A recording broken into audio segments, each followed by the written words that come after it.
It's a bright, beautiful morning at the Hungaroring, round 8 of the Blancpain GT Series, but round 4 of the Sprint Cup. The last round of that was Zolder back at the start of June. Very much warmer this morning, John Watson, here in Hungary as we look out around the area of Mogirod, the area around the Hungaroring. There you have it, nearly 28 degrees track temperature. Humidity, I certainly felt it walking to the commentary booth, 46.1. Well, the weather forecast, that's as of 9:30 here this morning at the Hungaroring. Later in the day, it's going to be a screamer. It's going to be up into the middle 30s. A lot of the team's drivers will love to enjoy the joys of the Aqua Park, which is a part of this entire complex. Just 20 kilometers outside of the magnificent city, capital city of Hungary, Buda and Pest. Two separate bits, now called Budapest. Well, we all enjoy that at night, but what a circuit it is. Plenty of twists and turns. John, do you want to talk us through it? 4.3 kilometer circuit, 14 corners, was modified 12, 15 years ago. It's a tough circuit, but getting the rhythm, that's the key, particularly the sector 2, from the point when you go up the hill towards turn 4, then all the way through the long turn 5, 6 and 7, the chicane, careful not to abuse track limits. Then you get turns 8, 9, 10, 11. That's where the rhythm of the circuit comes into play. But it's on the exit of turn 11 that many drivers on Friday were being penalised. Some of them had to take a 10-minute penalty in the pit lane because of abuse of track limits. And then you get turns 12, 13 and 14. 14 being a key corner, as it is the corner that leads on to the start-finish straight. Just about the quickest part of the racetrack. Well, cars looking beautiful as they gather in the pit lane ahead of qualifying. Here are the championship positions very tight at the top. HTP Motorsport Mercedes crew, Maxi Buch and Franck Pereira leading the way. But Marcus Winkelhock and Will Stevens, who won last time out at Zolder, and of course Spa was a great result for them as well. They're split up there, very close behind. Stuart Leonard and Robin Freets tucked in. It really is nip and tuck at the top, John. It's been that pretty much all through the year. And thinking back to the beginning of the year, the domination that we saw from the 63 Lamborghini, and then the fight back from Audi, in particular at Zolder, where we saw Will Stevens take his first victory, but notably in the Spa 24, an unbelievable race, and Santa Lock, Audi taking victory there. Hard, top 3 on the same lap, probably within 30 seconds of one another when the flag fell. Right, as we said, the temperatures are high and getting higher, so that's the Jamaria Perez Compenk 19 Lamborghini. That's the sister car to the one that's done so well, but it's had some decent results itself. It picked up a 3rd position at Brands Hatch early this year. But qualifying, John, explain how it works for Blancpain Series. It's very, very tight. Well, basically, both drivers compete, and then the best of your first and second qualifyings then decide who will go through to the final 16. Now, just to explain, we were due to have 31 cars on the grid. In fact, it might have been even 32, but the 43 McLaren Comledaga, sadly, he's been taken ill with appendicitis. Just this morning, the Kessel Racing number 11 Ferrari of Michael Broniszewski and Gian Piccini, just get it all out. Broniszewski has been unwell. He didn't arrive yesterday. He's got a fever, so he isn't able to compete, and therefore that number 11 Kessel Ferrari has been withdrawn. The outcome of all this is that regardless of what's happened overnight, there will still be 16 cars that will take part in Q3. That took a long time to get there, but finally got it out. Well explained there, John. So we have 16 cars in Q3. Q1, we have drivers, the number 1 nominated driver, and then Q2, number 2 driver, as explained. So 4.3 kilometres, 14 corners, very tight. Enzo Ida, great helmet design there, Enzo.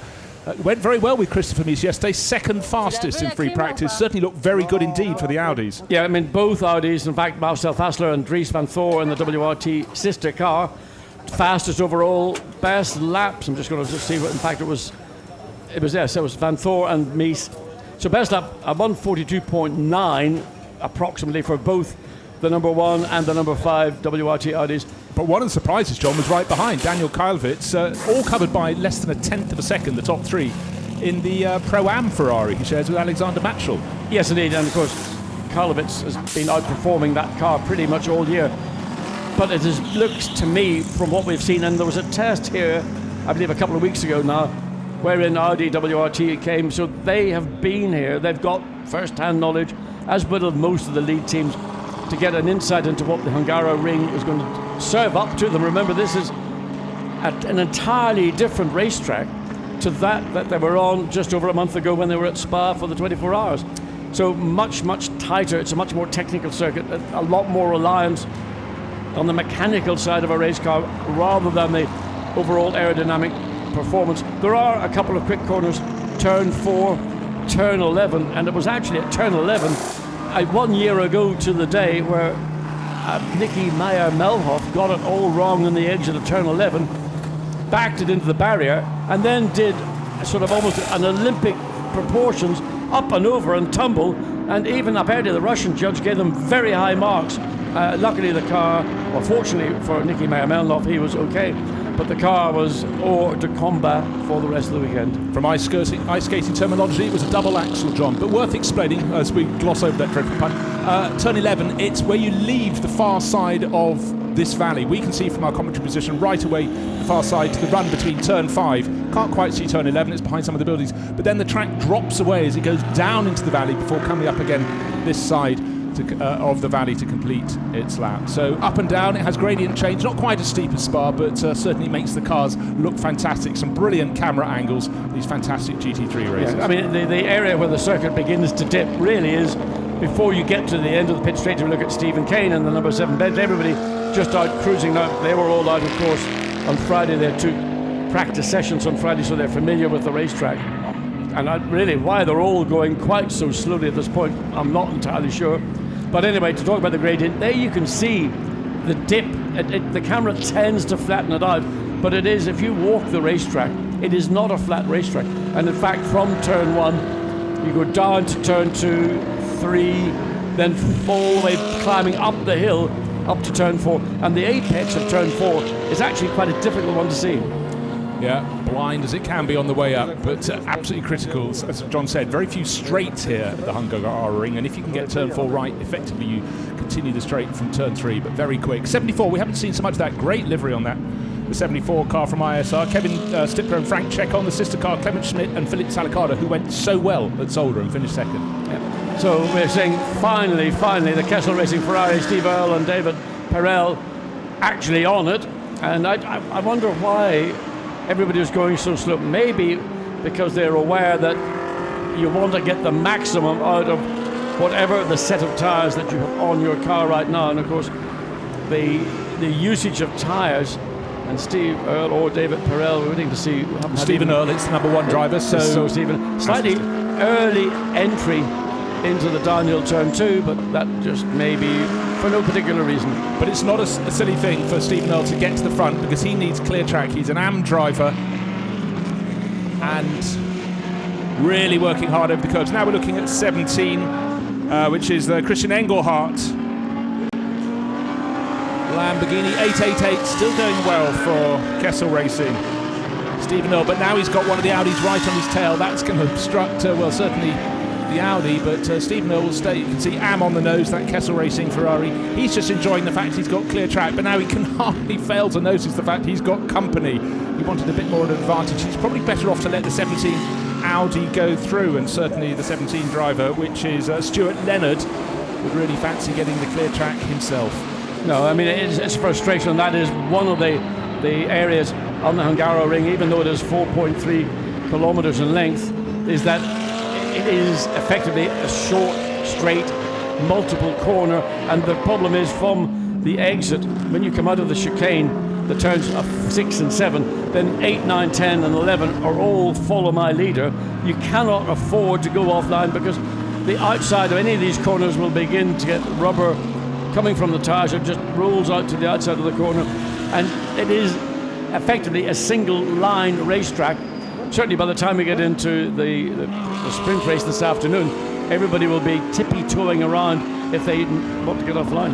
Now, one thing we didn't mention is Maxime Soulet was the head of that bunch. He was ahead of the camera angle, 1 minute 45.019. He is fastest, and we saw Stuart Leonard in that 17 Audi. He is 3 and a bit seconds down because he got caught up in the traffic there behind Stephen Earle. Now Enzo Ida goes top, 1 minute 44.935. It's a point of reference. The best time yesterday was 1 minute 42.9, so we're 2 seconds down on Enzo's best from yesterday. But it's Ida from Maxime Soulet, so Audi from Bentley, and then car number 86, one of the Mercedes from HTP Motorsport, Dominic Baumann. Don't forget, he and Maxi Book were a pair last year, but they've been split up.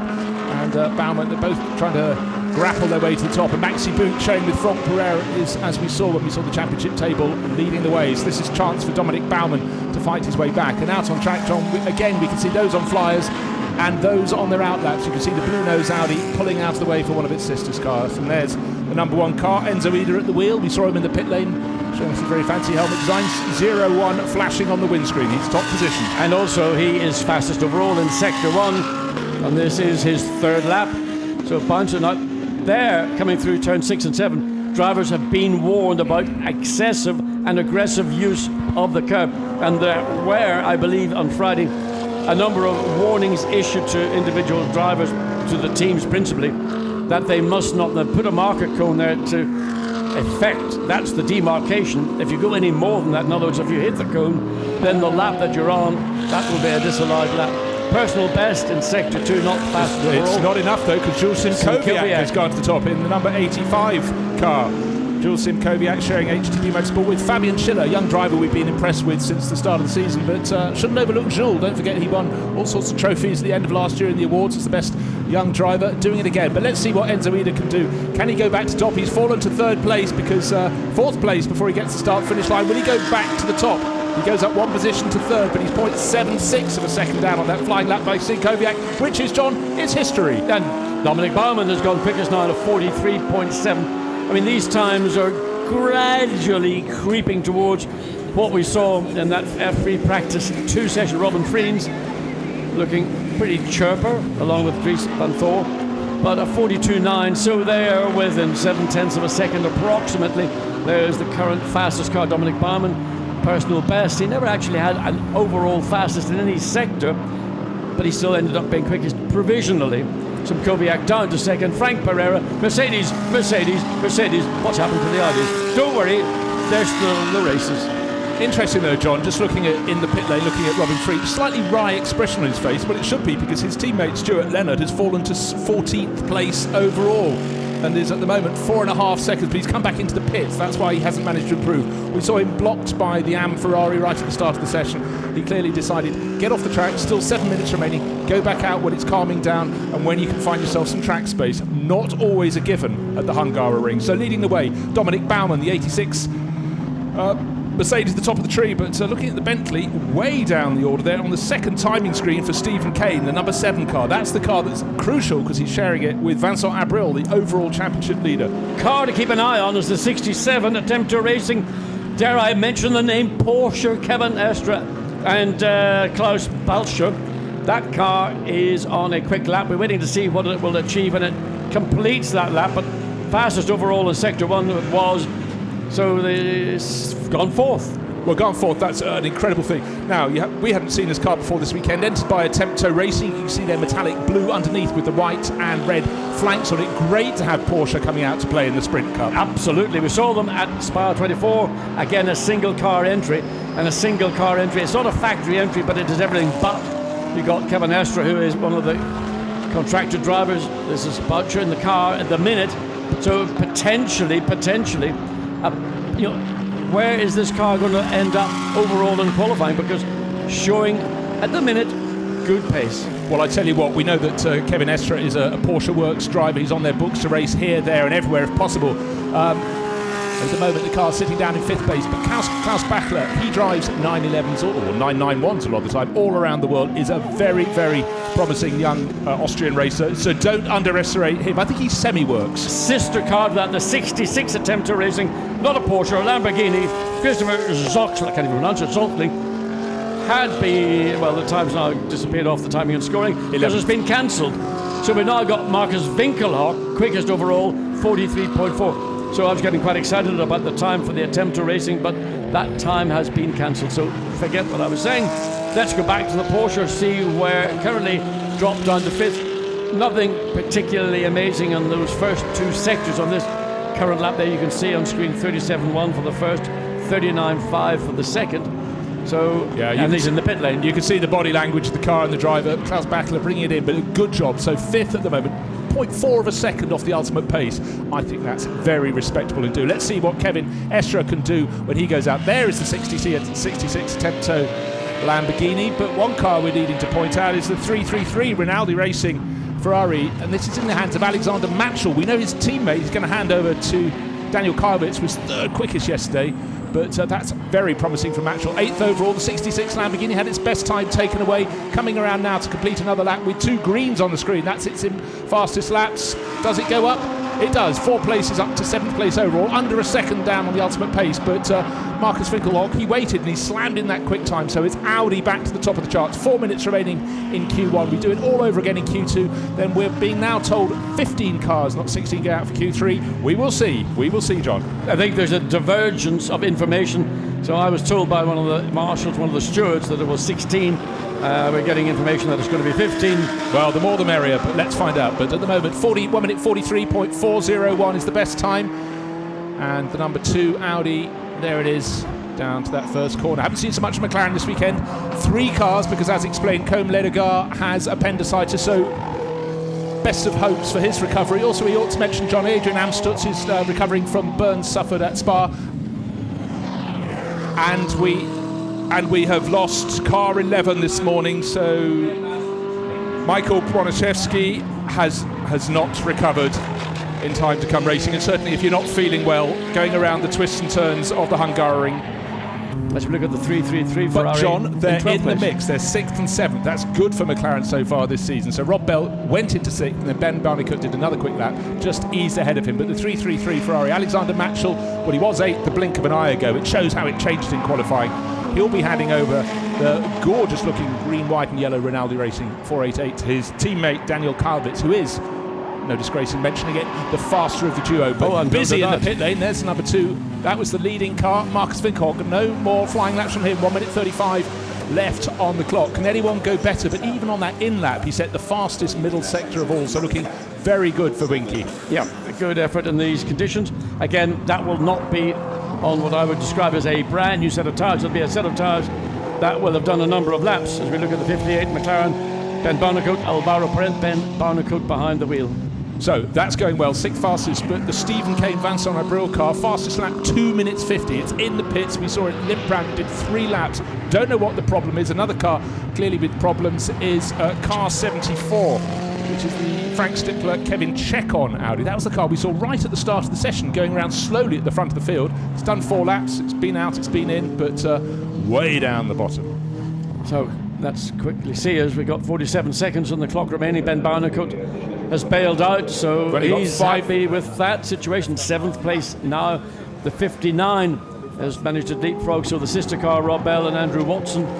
So it's McLaren's 6th and 7th. New driver this weekend in this one, John, the number 42 car, Martin Kodrick, 20-year-old racer coming across, mainly known for racing Lamborghinis and Super Trofeo. Well, John, which corner was that, do you reckon? I think that was turn 11, and that's the issue that drivers are going to have to be very aware of, because any abuse of that corner in particular, turn 4 is the other notable corner, plus 6 and 7, which is the chicane, but I think they've got a handle on the chicane. Those are the 2 areas where any abuse, and you could do the best lap of your life and just get it nailed because you've run too far off the racetrack. You can take 2 wheels off, but when you get all 4 off and even further, then you're going to get your time disallowed. And a good time from Kodrick is 7th quickest, so we've got 3 McLarens, 6th, 7th and 8th. We haven't seen 3 cars from the Straka Racing stable to be so close together. Well, I can't remember this year. No, nor can I. So right as Martin Kodrick crossed the finish line, you saw the checkered flag being waved. That is the end of Q1. Last 3 cars on circuit just about to complete their laps, and the McLarens left it late.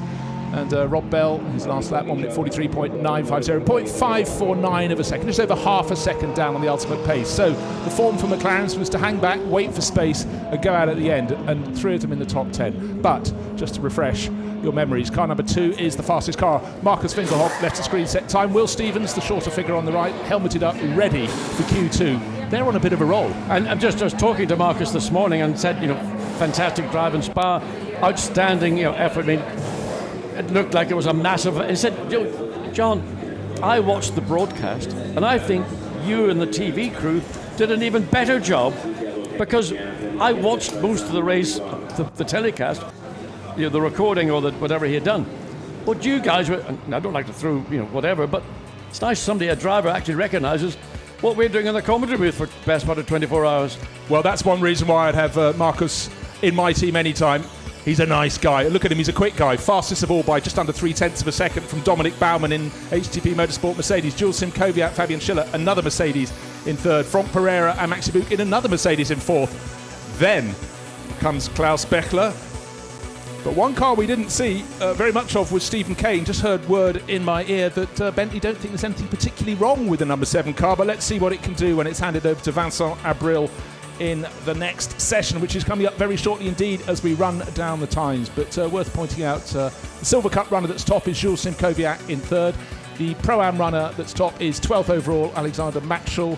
And the AM runner who's top, because he's the only runner in AM, in 23rd position, Stephen Earle. We saw his Ferrari right at the start of the session, number 888. But as you can see, right at the bottom, car number 7, the Bentley, 1 minute and 7 seconds off the actual pace. Strange, no very problems. Strange. Well, they said no problems. Interesting, in the AM category, you have to think it's a shoe-in for that 888 Ferrari. You know, would you want to take a punt and say, are they up for victory in that category? Oh, I don't know, John. It's a long way to go. Will Stevens, he is a driver on the rise. Hip-hop is his music, golf, Indian food, and he likes Dubai. So he's just like you, John. Well, I mean, there's a TV show. I'm not going to go there. Anyway, Will Stevens, of course, coming off the back of his maiden win in Blancpain Sprint at Zolder. And how long ago? Is it nearly 2.5 months? Well, it's the start, first weekend of June, but it does feel longer ago. But anyhow, we're now back. We've had the full format. We've had the endurance rounds. We've had the biggest endurance around the 24 hours. Now we're back to 1 hour races. And it's very, very quick fire. Cover of the screen to keep the cockpit temperature down because the air temperature is rising very quickly here. Will Stevens didn't take part in Spa 24 hours, but what he did do between Zolder and Spa, which he didn't compete in, and now he was over in the States. He drove one of the Bentleys. Indeed, for Absolute Racing with Adelie Fong, and they did very well. An interesting, coming from a mid-engine, rear-engine car to a mid-engine, front-engine car, and I need to get a little bit more insight from Will Stevens just to get an idea. What's the difference? Well, if he looked at the screen now, he'd be able to see that the car clearly very, very different in shape. But great for him as he crosses over from single seat. He's now a year and a half into doing GTs, and there are the figures: a V8, 4-litre twin turbo, still makes the best sound of the whole lot of them, 500 horsepower.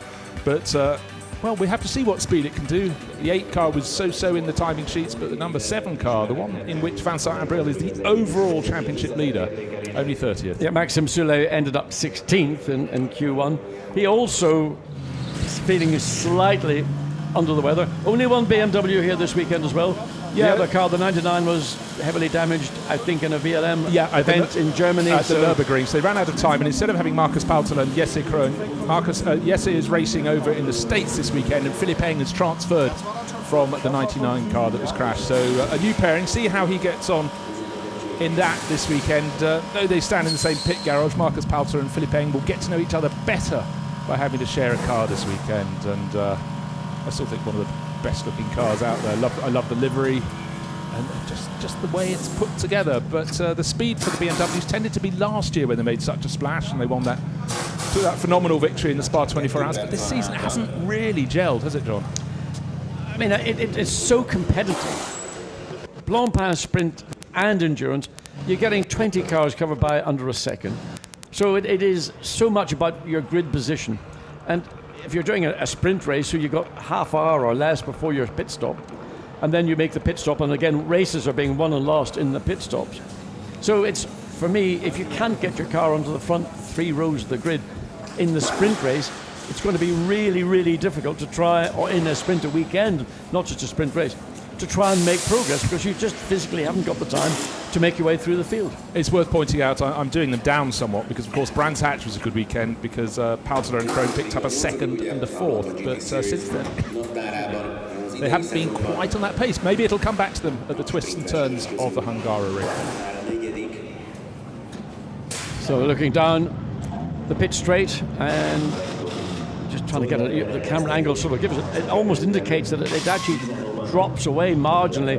I think it's more just the camera angle and the view that we're getting. But there you can see as they come onto the bridge, distinct drop down into turn 1. Obviously one of the more favoured parts of the circuit to overtake, but equally one of the more easily defended. But because it's a long corner, depending on how you exit and depending how if you're following, you can get the undercut. And then it's a sprint from here down into the downhill, and it's almost a 180-degree left-hand corner. And you can go around the outside if you can find, if you're confident that there is grip there, and then get yourself in position for turn 3 and take a position.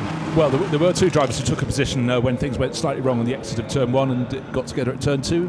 Both the Red Bull Racing drivers. I certainly think Daniel Ricciardo wasn't too happy about what happened between him and his teammate Max Verstappen in the Hungarian Grand Prix not so long ago. But right now we have the field going out, 15 minutes more of qualifying ahead of Q3. This is Q2. The clock is already counting down. Well, if those people had difficulty, and there's only 20 cars on the grid, we have got 30 cars this weekend, and they're physically large cars. I mean, these are not shrinking violets. These are large cars. They take up a lot of racetrack. They effectively make any racetrack narrower than, I mean, if you looked at GT racing 4 or 5 years ago, even, it's just the scale of growth. Now there's a little bit of an issue. McLaren hogging the exit, pit lane exit, and precluding I can't quite see which Audi that was coming down. It wanted to get ahead of the McLaren, but not given the opportunity. I think that was the number 5 car, which would be Dries Van Tor.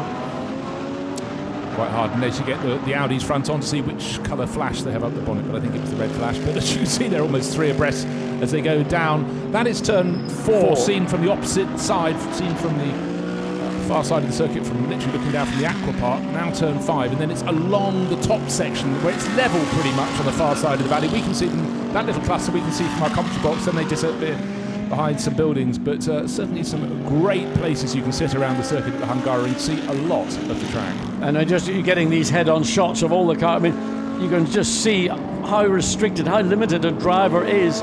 He's got the line, and that's about it. If you want to go offline, you're going to really struggle. Just watching that, just as I say that, one of the 2 Audis might have been Dries Van Tor, took the opportunity. He didn't get away with it. It was the black nose, so it's Christopher Meest. Oh, he didn't get past. No, he didn't. But it's a question of how fast you want to bring your tyres up. But they're all getting very frustrated. Again, we've got the 888 Kessel Ferrari in the middle of that group. But a car with clear track ahead of it is the 90 Mercedes. Michael Meadows did the first session for them, and Raffaele Marciello now starting to get up a bit of a rumble. You can hear it rattling past our commentary position. I've been so impressed with Raffaele this year. I mean, really positive. Oh no, absolutely. I tell you what, he does not know what taking a prisoner means. When 14 hours he drove in the start. Did you see him? He couldn't make the podium. He was absolutely finished. I have never seen a driver in my era drive a 24-hour race for as many hours. Every time the car came in, we were saying, well, they're going to do a driver. No. I mean, he was only allowed to do a certain, I think it was 3 hours maximum at one time. At 14 in all, and he did all but 14 hours. He did pretty much most of Sunday morning, midday, and final. I mean, a stupendous effort by the young Italian driver. I mean, this car was one of 3 cars that had the opportunity to take victory. There was a little overlap on strategies, really, from much earlier in the event. And in the end, the 90 Mercedes ended up in 3rd place. But what an outstanding drive from Marciello. And certainly, for me, has to be the driver of the weekend. Yeah, truly, truly phenomenal. To drive any car, not a racing car, any car for 14 hours out of 24 would be pretty exhausting. But the way he was going right at the sharp end of the field. Right, we're looking for the sharp end of the field here. And the good thing for the Acura ASP Mercedes, they've got themselves track space, which, as we saw with that gaggle of Audis and Bentleys, not everybody has. So the 90 car looks like it's setting the ultimate pace, but in fact Alvaro Parent has set the fastest first sector of all of the number 58 McLaren, but it's early days yet. Really the first flying lap's about to start coming through, and 90 coming through across the start finish line will go top by dint of being the first driver over 1 minute 43.668. So already that's a better first flying lap than we saw in the first session. And straight in behind, well, it's changing fast. Now Daniel Juncadella goes top. So there's 2 Mercedes right at the sharp end. 1 minute 42.9, and then Kylovitz, 1 minute 42.9. So we're now marginally quicker than we were at best in those 2 free practice sessions Friday afternoon. And this is more in part due to the freshest set of the best of the rest, or in some cases a new set, and using it because now, wow, 63 looked a bit aggressive. Mirko Bortolotti turning into turn 4. a bit aggressive taking the curb, had to steer away from it and struggling really. So stay on board with Mirko as he comes into turn 6, rides the curb he's entitled to do, rides it, that's all within acceptable limits. Now watch through turn 8, you've got to stay on the left hand side, then the cut back for 9, building speed all the way, then get back to the right hand side of the track for turn 10. Every corner you're going quicker. Now turn 11, this is where you can get it wrong, and you can again see the back end of the Lamborghini stepping out momentarily and having to check it on the throttle, then hard on the brakes into turn 12. Pretty straightforward corner, but again, just be careful on the exit. Then a short sprint up into this. It's a long left hand, beginning to gradually climb.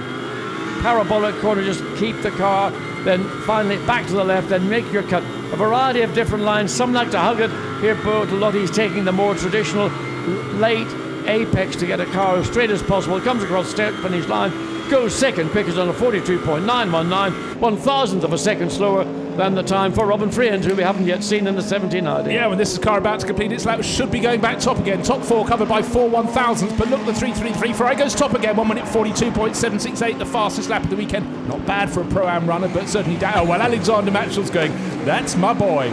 Well, that's a pretty impressive time. And at Ferrari, again, we know that the 488 is sort of the car of choice for the AMs, either in Pro-Am or in the AM category, because it just gives them that little bit of security and confidence. Up to second place is the number 3 WRT, Jake Dennis. It's a good run from Jake Dennis. Vincent Abril in this number 7. He's up to 7th on a 43.1. Somewhat better than Stephen Kane managed in Q1, but I think we can forget about what Stephen did in Q1. So it's all change. 87 is Jules Gugnon up to 10th place, and the other, well, he's now 11th because Maxi Booker's displaced him. Now, Porsche. Lights flashing. Why are they flashing? Fastest first sector of anyone. It's only 15th at the moment for Kevin Estre. He does not want to be bottled up. His middle sector was good too. It will move him up the order. He's just over a second down, but he did not want traffic. This was the golden lap, if you will, for the 67 Porsche.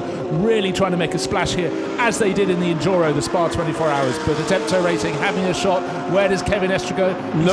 Nowhere. He lost so much at the end of the lap. Really frustrating, bottled up behind that Audi.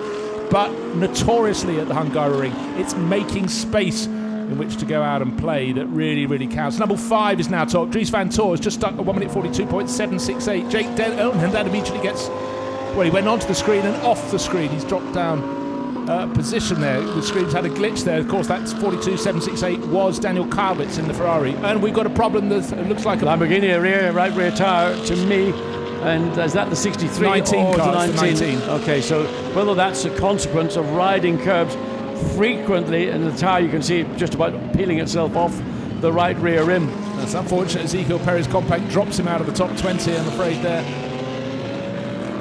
And now the Audi's getting in close to each other. Number 5 is the one with Dries Van Tor on board, driven by Marcel Fessler earlier.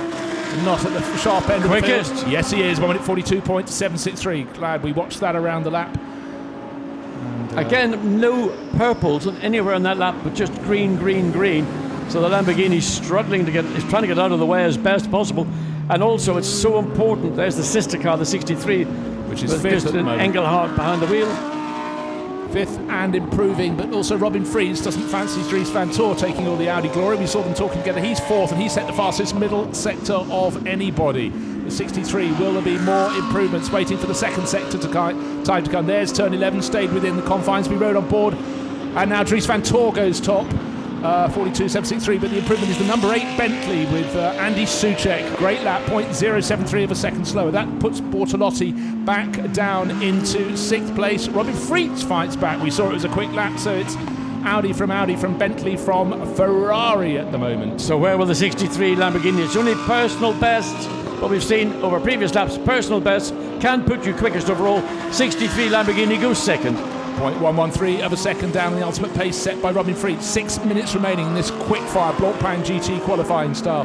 Now that's how you don't take the curbs, but the puncture was already there, so Ezekiel Perez, he had a spin as well. Yeah, the tyre got cut down somewhere. It may have been coming through the turn 6 and 7, the chicane, and if you cut a tyre, it just instantly loses all pressure, and wasn't aware of it, turned into turn 8, and suddenly he was going the wrong way. Yeah, that does tally because, of course, turn 6 is a right-hand kink. He obviously went over the curbing there. By the time he got to 7, it was already going flat. We saw the tail come round and then the loop. So Bentley, Andy Soucek has got a bit of traffic up ahead of him. He is now, well, Bortolotti is now top. 1 minute 42.488. Oh, that's why it's changed. Yes. Car number 8 has lost a time, as has car number 17. So Robin Freets back down to 5th, and number 8 goes tumbling down outside the the top 20. So this is a lap, a very important lap indeed for the number 8 Bentley, because the lap that put them up at one point to second place has dropped them off the scale, off the top 20, and he's back into the pits. 5 minutes remaining. This looks as if it needs what I would call corporate judgment or decision making.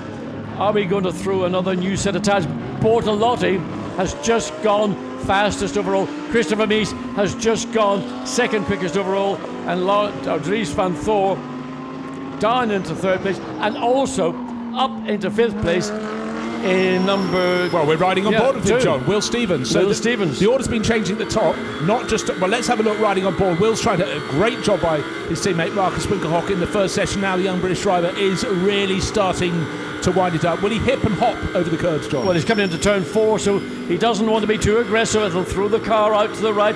That's about as good as it's going to get then.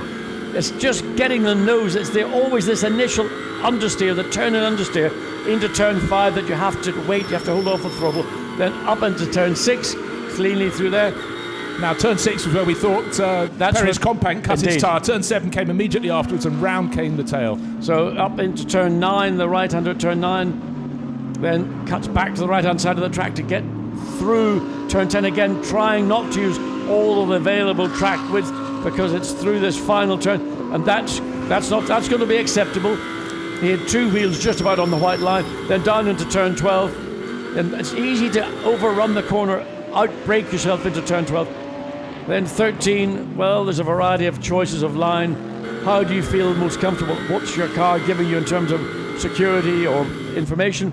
Then comes the long turn 14, again a later apex for the young S6 driver. Will Stevens comes across the line in the number 2 Audi, and where he is, well, it's 7th position. 13th becomes 7th. He had green right across the screen. Raffaele Marciello down in 11th position in that 90 Mercedes. We saw at the start of the session, there it is with the red and white stripes over the roof. He is down 11th, but he set the fastest middle sector of all, and that's good enough to move him up to 4th place. Top 4 covered by just under a quarter of a second, but it's still the 63 Mirko Bortolotti Lamborghini at the top of the charts from Christopher Mies in the number 1 Audi. So just to confirm the mix and match, we've got Lamborghini, Audi, Mercedes, Ferrari, then Audi. Another of the winners of the Spa 24 Hours, and it's Christopher Haase still on board with Santalot Racing. We've seen his teammate for the weekend, Marcus Winkelhock, move across to the number 5 Audi, but at the moment a bit of a move on needs to be required from Christopher Haase. He's down the order. He's got relatively clear track. Now's the moment for the 26 car. He set the fastest middle sector of anybody, down in 17th. Definitely an improvement will come, but it needs to. He's nearly 0.9 of a second down overall, but the track appears to be starting to empty out a little bit. A few cars in the pits, but it's still pretty crowded. But in front of Christopher Haase, it's looking clear enough for him not to be troubled. Slightly wide middle sector in the final turn, but let's see whether that translates into the quickest overall time for, well, he's 5th quickest. Okay, again, just over a quarter of a second down on the ultimate pace. It's very tight at the top. It's Lamborghini from Audi, from Mercedes, and then the 5th place Audi is the one we've just been looking at now. We're looking at the 98 BMW down in 11th place. Maybe we'll gain a little bit. Will it get into the top 10? No, stays just outside, just over half a second down on the ultimate pace. Disappointment, I think, for Christopher Haase. He was that last corner, turn 14, just got slightly too far out to the left, and that's no doubt where that maybe 1/10 or 2/10 of a second that he lost in the final sector was lost. As we look on board of the 84 with just 1 minute and 19 seconds to go. So 84 is currently Maximilian Buch down in 16th position. So this is going to be Maximilian Buch's one and only chance. Well, he's got a clear circuit ahead of him. Yeah, that's the view he wants. Watch this lap from the 84 Mercedes. Maximilian Buch, he knows there's a car actually just going into turn 1.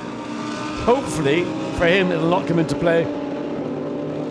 Well, it's the 87 Mercedes that's just coming out of the final corner. That's Jules Gounon, another of the winners. Spa 24 Hours. Daniel Carver's still going very well in 6th overall.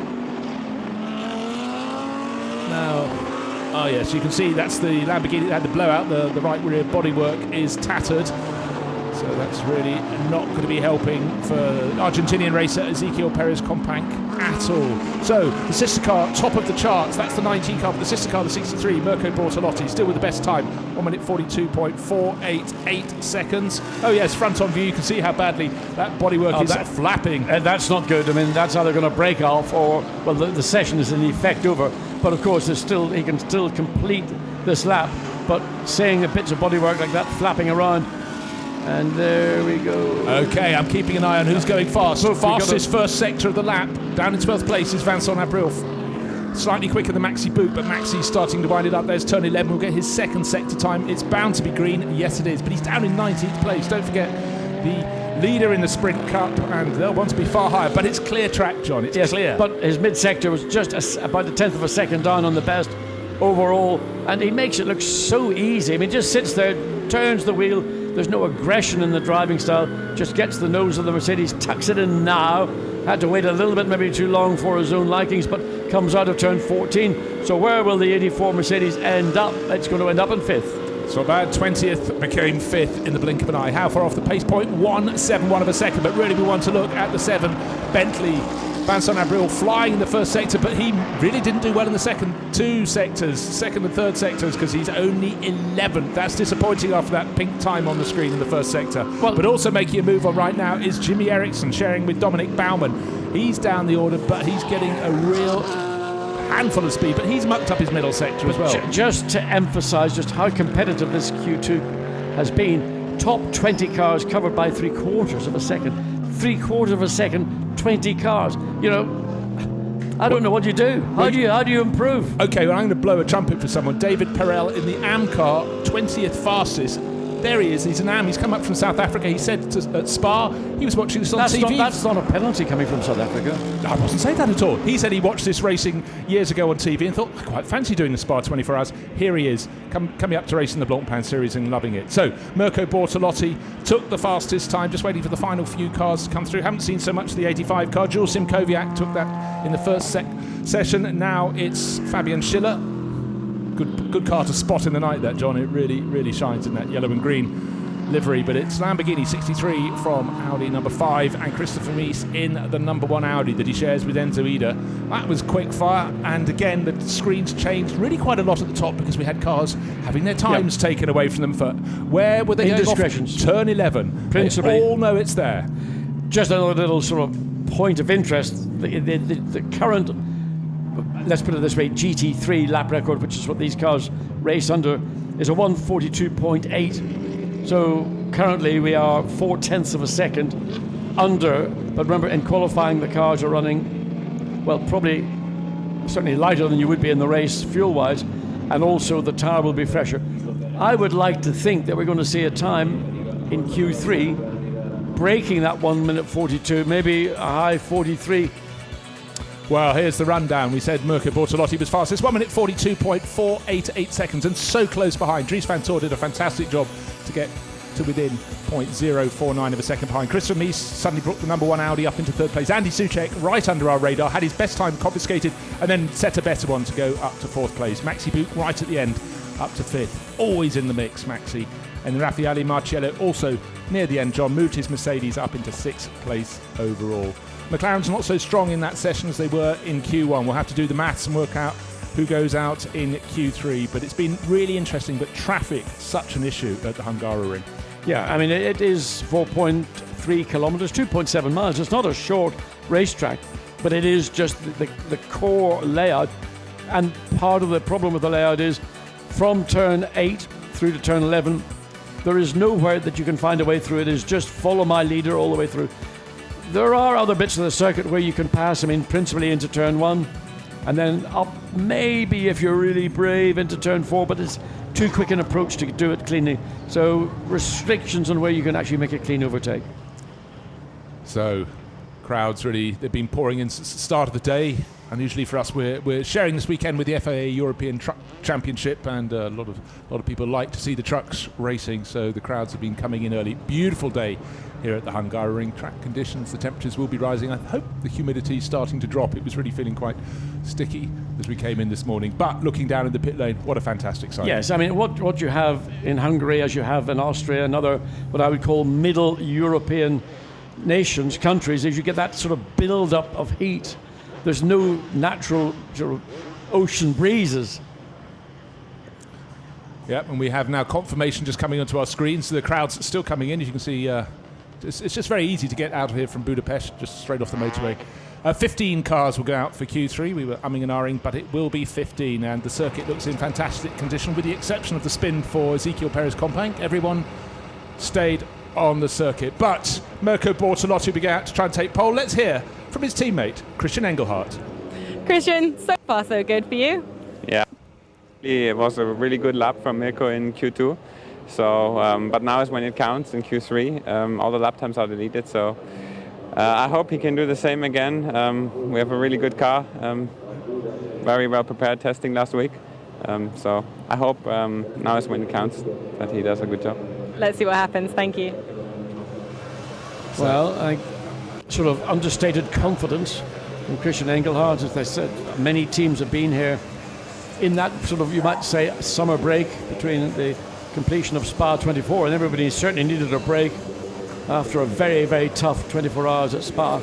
But coming here, doing a test, getting the information, doing the hard yards principally, because although they got 2 sessions on Friday to reacquaint themselves with the, not so much the layout of the circuit, everybody understands that very well, but the circuits are a bit like a living thing. They are constantly changing, particularly somewhere like the Hungaroring, which is known to have sort of very fine dust or sand blow across it, so it tends to take a period of time for that to clear away. As Stephen Kane leans into the cockpit of the number 7 Bentley, speaks to Vincent Abril.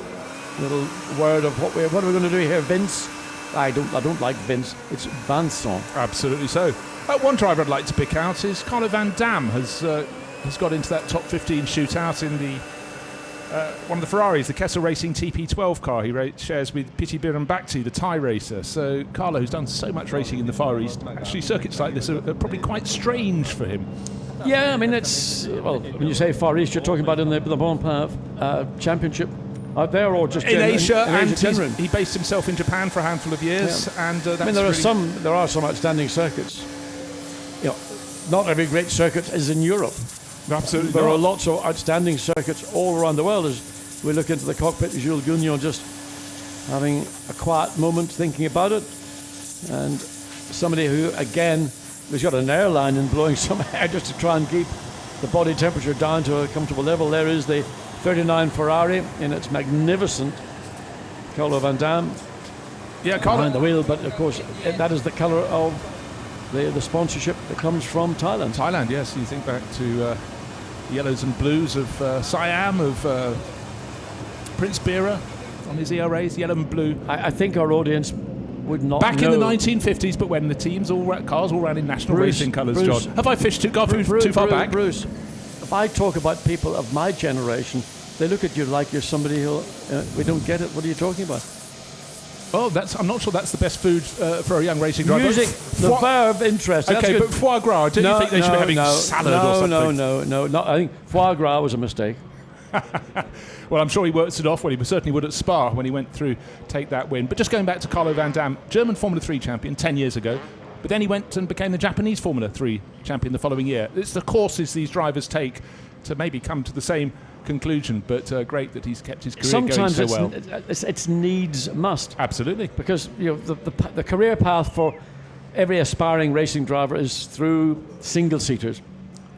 But it's just getting prohibitively expensive. But if you have got a great ability as a racing driver, there are many other forms of motorsport, and currently, right now, the Blancpain Sprint and Endurance are one of those that lead the options, and in themselves actually are now becoming a career path rather than having youngsters waste money pursuing a dream which is never going to become, sadly, realised. And within the Blancpain Sprint and Endurance Championships and other GT 3 championships around the world. Phenomenal racing, great cars, and just the growth. They look at that. I mean, that just looks magnificent. Particularly a dark blue with white. Couldn't have a better colour for a race car to be picked up by a TV camera. Yeah, and that red on the roof works really well indeed. Picks it out. No wonder the director wants to follow it out around the circuit. And with Raffaele Marciello, certainly almost always guaranteed some fireworks, because he is just such an exciting young driver. Unusual in young drivers, he's very tall, isn't he? A lot of the drivers tend to, well, the idea that the template is have them small and light. Yes, I mean, that would be one of the things that, with great regret, would have worked against him in terms of his progress following. He was at GP2, I think, and you know, you've got to have these sort of micro-size Grand Prix drivers, principally because it's about packaging, but also the shorter you are, the lower the weight in the car is, and that's how sensitive single-seater racing has now become. Right. Whereas he can have a brilliant career competing around the world in the variety of different championships that exist and make a good living. And that's, you know, you can go motor racing and you can avoid sort of, you know, the normal adult responsibilities of earning a living respectably. You can earn a great living and have the time of your life competing as a top driver in this championship. And on absolutely great circuits, and with the rise also of the Blancpain GT Asia, you can try some in the Far East as well, as Raffaele has. So he's got the clear track. We saw Mirko Bortolotti's 63 Lamborghini sitting in the pit lane. It's only 10 minutes, this third qualifying session. It will be about getting track space. 15 cars rather than the 30 plus we had this 31 we had this morning. So there is more space, but there's less time. You can't just hang around. But certainly Raffaele Marciello has been sent out very early indeed by the ACA ASP team run by Jérôme Policon, former racer in Formula 3000. Down he goes through turn 2, turn 3 follows. You can see that it carries on dipping just below there, and a point very shortly reached. Just there is the bottom of the valley. There used to be a stream that caused all sorts of problems there with leakage. They then sorted that out. Up the hill to turn 4. But I think Marciello will be slightly troubled because I think the car in front of him is on its out lap. So this won't really help. But he will be the first driver to set a flying lap. You'll certainly not want to have that car coming into play once you get through the chicane. So you've now got the sequence of 8, 9, 10 and 11. If he is fortunate, he'll just catch the tail of the Audi on the exit of turn 11 and might have the chance to slot it down the inside going into turn 12, but in doing so he'll be offline. It'll be the dirtier part of the racetrack. He'll have and actually he's almost backing out of it, I would have thought. Yeah, could well be. It's Robin Fritz up ahead of him who's starting to wind it up. So okay, that one didn't quite work. A few seconds faster around the outlap, he might have been ahead of Fritz. And the worst thing is, if it's on a brand new set of tyres, he's done the best of the tyre in the first 2 sectors and he's had to back out of it, so he's already compromised, whereas the 5 Audi is doing all that it wants to do. So that is Dries van Voor. 2 pink times. Okay, they don't mean quite so much when people are on their first flying lap. Raffaele Marciello, oh, you can see the cost, 1 minute 46.116 seconds. First flying lap, but it wasn't what he wanted. Traffic induced. Expect the number 5 car coming out, seeing it now out of the final corner, out of turn 14. Will they go top? I'm sure it will. Dries van Voor must be at 1 minute 42, 1 minute 42.822 seconds. Good, but let's see if that's enough. I don't think it will be. No, I think we're going to see something, certainly very low. Jake Dennis does a 142.821, 1,000th of a second quicker than the sister car of Dries van Voor. There we look at the 26th, the winning car from Spa 24, just over a month ago. And let's just wait and see where Christopher Haase places that 3rd place. So Audi, Mercedes, Audi. In fact, there's top 4 on Audis. And why are we looking at the Rinaldi racing Ferrari? Because he's fastest of all in the first sector. In fact, that's just been beaten by Dries van Voor on his next lap, but looking to go towards the top again. This would be fantastic. A Pro-Am car right at the front of the grid for Alexander Matchel, but the driver at the wheel, Daniel Kalvitz, is the one weaving the magic out around the circuit. Already halfway through this final qualifying session, the shootout for the top half of the grid, the top 15, and Daniel Kalvitz yet to complete a lap. He's coming towards the end of it, this corner and the next one to go. The target time, 1 minute 42.821 seconds. Will he go fastest? Well, he may do, but already the drivers at the top of the charts are setting faster times on their next lap. But can the Rinaldi Ferrari go into the top 3? Can it go top? Mirko Bortolotti now top, 1 minute 42.5. Kalvitz 5th, actually lost out towards the end of the lap. So Bortolotti quickest still a fraction off the time he set in Q2, but he's on another lap, so he set that fastest overall sector time in Sector 3. Let's hope that everybody who are out on track, not everybody is, there's still 4 cars that have yet to go out and complete laps, but Maximilian Buch, likewise, had gone fastest Sector 1. Now it's Christopher Mies in the number 1 Audi has gone fastest in Sector 1. And now Dries van Tor has completed his second flying lap. He goes top now ahead of Mirko Bortolotti. Raffaele Marciello also did a better second flying lap. He was second, he was third, he's now fourth because Jake Dennis, haven't spoken too much about Jake, sharing with Peter Schotthorst, but he's really starting to make that Audi fly. The number 3 Audi up into third place. 84 Maxi Buch sitting low in the car. He's a person of small stature but absolutely mighty talents of the world. He's down in 11th, but he is starting to go faster, and as is Jules Gounon, who's just one position ahead of him. Christopher Mies now fastest of all in that number 1 Audi. That seems to be a car that's really dialed in this weekend, John. Must have tested very well here because he and his teammate Enzo Ido really going well. So with Maximilian Buch, nothing particularly special in Sector 2. Again, in the ACA ASP car is Jules Gounon. So Gounon goes up to 5th place, leads the Pro-Am category as we speak, with just 2 3/4 minutes to go. Yeah, Buch comes across the line, 42.5. Well, wasn't a great middle sector, but he picked it up in the final sector, so he'll not be dissatisfied. So goes third quickest Maximilian Buch behind the lead Audi, then the lead Lamborghini.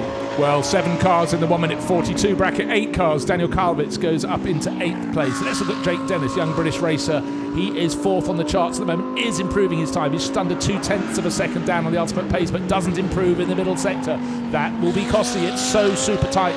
You have to be improving in every single sector to go to the top. But Dries van Tor on top by 0.055 of a second. Oh, he's just done a disappointing middle sector, having done the fastest first sector of all. It's about getting all 3 sectors strung together. It doesn't matter if you're overall fastest, you just got to be green, which means it's your personal best to be making those improvements. But Jake Dennis, after that weaker middle sector, he's down in 4th, he stays in 4th, does improve his lap time, 0.145 of a second down on the ultimate pace. The Bentleys, well, at the moment they haven't set a flying lap. They've taken the tactic, John, of going out later in the session. Yeah, they're going to go out an out lap, flying lap, second flying lap, park it, and hope that by going out late that they'll get the benefit of a clearer track. But of course the 2 cars running relatively with what could be 2.5 seconds between them, they need to be careful that they don't interfere with one another. There's always a distraction, even if it is your sister car, that you get either influence from the aerodynamics, and then it's just also, it's a different mindset. John Wickham watching on from the pits on the left there. His car's just gone into 7th and 8th positions. 63 Mirko Bortolotti trying to fight back. He was first for some of this session. He was top of Q2. He's in second place at the moment, but those we know with under a minute to go. Turning in, he got a big oversteer entering in. Then he got another oversteer midway through the corner. So this lap will be compromised. It's going to be a compromised lap. 42.9, 0.4 of a second away. He's got one more lap to go. If we go back to the 39 Ferrari, which currently is 14th. Robin Freins has just gone on to a lap. He's gone 5th quickest in the 17 Audi. Okay, so Carlo Van Dam looking at that beautiful yellow and blue Ferrari. We said he's slowest of the group. He did very well to get into the group. He will improve on this lap, but he stays in last position. 0.864 of a second off the pace. Again, just showing how tight it is at the top. But at the very top, it's now 0.171 of a second because, Car 333 has had its best lap cancelled, so that's put Kalvitz down into 12th place. This happens time and time again. Not too much in Q3 though, thank goodness. So looking at Christopher Haase, currently in 14th place. Personal best first sector, 0.3 off. Well, maybe overall, but 0.3 off in the middle sector. Can he claw something back? Well, the to get that 14th place Audi a little bit further up the field. Checkered flag is out. I'm confident he will. He gains 3 positions, not in the top 10, up to 11th. So it's Van Tor on top by 0.171 of a second. What will the Bentleys do? They're down to 8th and 9th. This is Stephen Kane, the number 7 car. See 9 on the screen. Will that improve? Sorry, it's Vincent Abril. Stays 9th. Stays 9th. Will there be an improvement from Andy Soucek? I think not. Stephen Kane, I mentioned him when he's sitting in the pit garage. Sorry, I got overexcited there. So Vincent Abril in the top 10. Would like to have been further up. He's 1 position behind his teammate. Maxi Buch, a late charge, is 3rd fastest, stays 3rd fastest, very close to his previous lap. In fact, we're not seeing a great deal of improvement on the final lap, which is good news for Dries van Tor because he's fastest, only by 0.2 of a second. Robin Freins in the 17, Has he got a lot of improvement on board? I'm not sure he's got enough. He's got an identical time with Jake Dennis. They're 4th and 5th, so any 10th of a second gain will be enough to gain a position for Robin Friens. The Dutch racer stays 5th, however. I'm just waiting for the last few. Jake Dennis hasn't completed his lap, but he hasn't. There he is, number 3, but he's not improved around the course of this tour, so he's just bringing that back home. So Dries van Tor, number 5, 1 minute 42.359 seconds, takes the pole position as the final cars wend their way back in. But it was close at the top, half a second. It covers the first 10 cars, John. It does, but I have to say that from 10 to 15th, the gap was greater than it was when we had the top 20 in Q2. So quite why that is. And also, I thought we might have seen somebody. You break into the 1 minute 41s with a 41.9 or 8. Didn't get that either. Fastest lap, Dries van Tor, 42.359. Well, there we have the charts. Fassler and Van Tor will start on pole for the qualifying race. 1 minute 42.359. Christian Engelhardt and Mirko Bortolotti. Bortolotti doing the damage into second place. Maxi Buch and Franck Pereira leading the championship. They will start 3rd. They're really where they need to go. Peter Schothorst and Jake Dennis, Stuart Leonard and Robin Friens waving the flag for Audi, and then the Acura ASP Mercedes of Jules Gounon moving into 6th place. Just under a second from top to bottom of the top 15, the top half of the field after qualifying. But a good job there by Bitty Biron-Bakti and Carlo van Dam mixing it with the big runners at the front end. So advantage to Audi just ahead of a Lamborghini, and then Mercedes tucked in behind. A feature of the Blancpain GT Series, of course, is the mix of manufacturers and the proximity, how close the racing is. And here at the Hungaroring, the drivers know how qualifying is super important because it's a very tight and twisty circuit.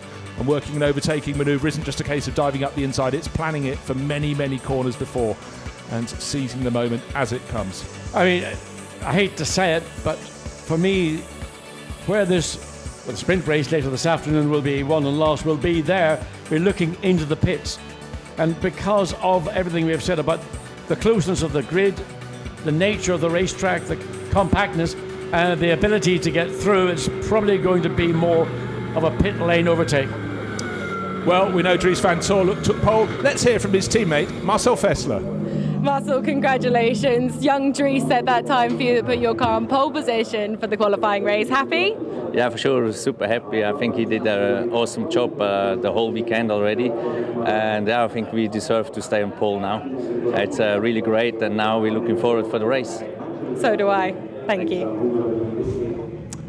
And so do we all. So we are looking forward to the race. And of course, we have the qualifying race today and the feature race tomorrow. Blancpain Sprint Series, it's very tight, it's very fast, and it's incredibly competitive. So no wonder Marcel Fessler, the Swiss racer, was smiling so much, and certainly a really strong pairing with Dries van Tor. Yeah, I mean, the advantage, obviously, starting in pole is the advantage, but also WRT renowned for their great overtakes and pit stops. Well, looking back to Zolder, that's what won them the race in the end, that put Marcus Winkelhock's car into the hands of Will Stevens, got it out ahead, and there was the 67 Porsche, joined us this weekend, highlights this morning, but got bottled up again behind the AM Ferrari. McLaren's got right back into the mix and got themselves into the top 15 shootout. Slight problem there for the 74 Audi, but certainly 55 car really starting to get wound up. But one of the stars of the show was Daniel Kalvitz, and his teammate, it must be said, Alexander Matschel, going very well this weekend.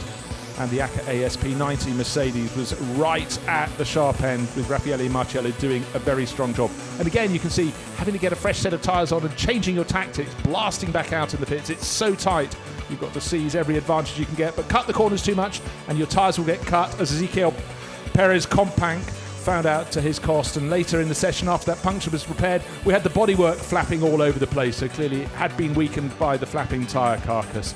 But it was all focused on Q3. Raffaele Marciello went out and put down the early marker. He got blocked by traffic. Through came the Audis. The Bentleys took a massive charge towards the top, using all the track and a little bit more. One does it, the sister car does it as well. But at the end, it was Dries van Tor who really found the sweetest spot of all to take pole.